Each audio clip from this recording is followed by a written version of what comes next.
Sunday ஸ்பெஷலாக நானும் என்னோடய ஹஸ்பண்டும் எர்லி மார்னிங் பீச் போயிருந்தோம்.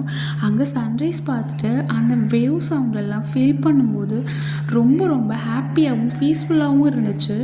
பியூட்டிஃபுல்லான மொமெண்ட் அது. அந்த மொமெண்ட்ஸில் மனசு ஃபுல்லாக ரிலாக்ஸ் ஆகிடுச்சு.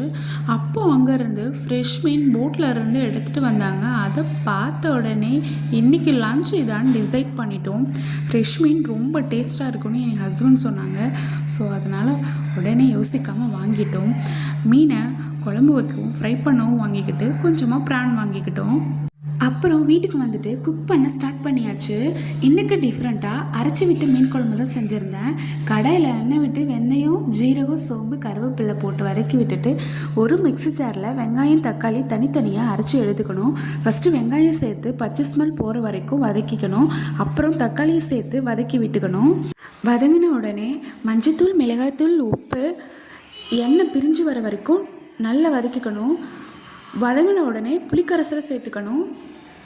புளிக்கரைசலை சேர்த்துட்டு தேவையான அளவு தண்ணி சேர்த்து குழம்பு நல்லா கொதித்த உடனே மீனை சேர்த்துக்கணும்.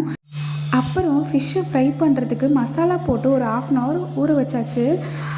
ரொம்ப நாள் ஆசை ஃபிஷ்ஷை ஃபுல்லாக ஃப்ரை பண்ணி சாப்பிடணும் அப்படின்னு சொல்லி, அதனால் ஃபிஷ்ஷை ஃபுல்லாகவே க்ளீன் பண்ணி வாங்கிட்டு வந்தாச்சு. ஃபிஷ்ஷை ஃப்ரை பண்ணி எடுத்து வச்சுட்டு சாப்பிட ஸ்டார்ட் பண்ணிட்டோம். குக் பண்ணி சாப்பிட்டதுக்கப்புறம் தான் தெரியுது டேஸ்ட்டு உண்மையிலேயே சூப்பராக இருந்துச்சு. ஃப்ரெஷ் மீன், பீச் மார்னிங், சண்டேக்கு பர்ஃபெக்ட் எண்டிங் தான். இன்றைக்கி சண்டே இப்படி தான் ரொம்ப பியூட்டிஃபுல்லாகவும் பீஸ்ஃபுல்லாகவும் போச்சு.